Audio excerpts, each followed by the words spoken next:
सोचो, अगर रात के 11 बजे आपको एक कॉल आए और दूसरी तरफ एक लड़की कांपती हुई आवाज में कहे, प्लीज बचा लो, वो आ रहा है। अब सोचो, अगर आपको पता चले कि ये वही लड़की है जो 3 साल पहले मर चुकी है, और यही अर्जुन राठौर के साथ भी हुआ। हाँ, उसने भी वही आवाज सुनी, वही डर महसूस किया। और आज मैं आपको सुनाने जा रहा हूं अर्जुन राठौर के जीवन की वो रात जिसने सब कुछ बदल दिया। दिल्ली की ठंडी और बरसाती रात में सीनियर इंस्पेक्टर अर्जुन राठौर थाने में देर तक फाइलों में डूबा हुआ था। बाहर सड़कें सुनसान थीं और बिजली के खंभों पर टिमटिमाती पीली रोशनी धुंध में खो रही थी। घड़ी में 11:07 हुए थे जब उसका मोबाइल फोन बजा। अनजान नंबर था। हेलो, उसने थकी हुई आवाज में कहा।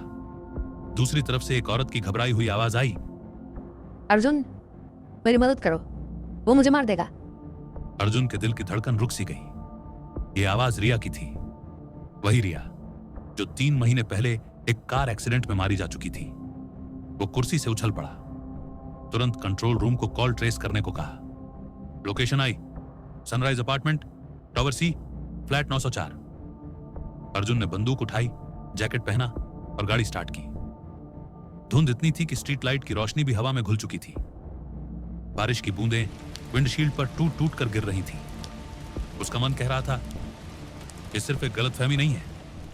सनराइज अपार्टमेंट पहुंचते ही गेट पर बैठे बूढ़े सिक्योरिटी गार्ड ने हैरानी से कहा, साहब 904, वहां तो सालों से कोई नहीं रहता। अर्जुन ने ठंडी नजरों से उसकी तरफ देखा। चाबी लाओ। लिफ्ट की चरमराती आवाज के बीच वो 9वीं मंजिल पर पहुंचा। जैसे ही लिफ्ट का दरवाजा खुला, एक अजीब ठंडी हवा का झोंका उसके चेहरे से टकरा। फ्लैट का दरवाजा आधा खुला था। अंदर घुप अंधेरा, धूल और सीलन की गंध फैली हुई थी। टेबल पर टूटा हुआ वाइन ग्लास और फर्श पर बिखरे कांच के टुकड़े पड़े थे। दीवार पर लगा कैलेंडर 14 अगस्त 2020 पर रुका हुआ था। अचानक कोने में रखी पुरानी लैंडलाइन बज उठी। अर्जुन ने रिसीवर उठाया। तुम देर से आए, अब वो यहाँ है। लाइन कट गई। कमरे में सन्नाटा फैल गया। सिर्फ सीलिंग फैन की धीमी आहट सुनाई दे रही थी। अर्जुन ने हर कमरे की तलाशी ली, लेकिन कोई इंसान नहीं था। बेडरूम में बिस्तर पर गीले पानी के निशान थे, जबकि खिड़की बंद थी। सवाल उठता था, बारिश अंदर कैसे आई? वो बिल्डिंग के सीटीवी फुटेज देखने गया। पिछले 24 घंटे में 904 के दरवाजे का फुटेज स्टैटिक था। कोई आया नहीं, कोई गया नहीं। फिर भी अंदर चीजें बदली हुई थीं।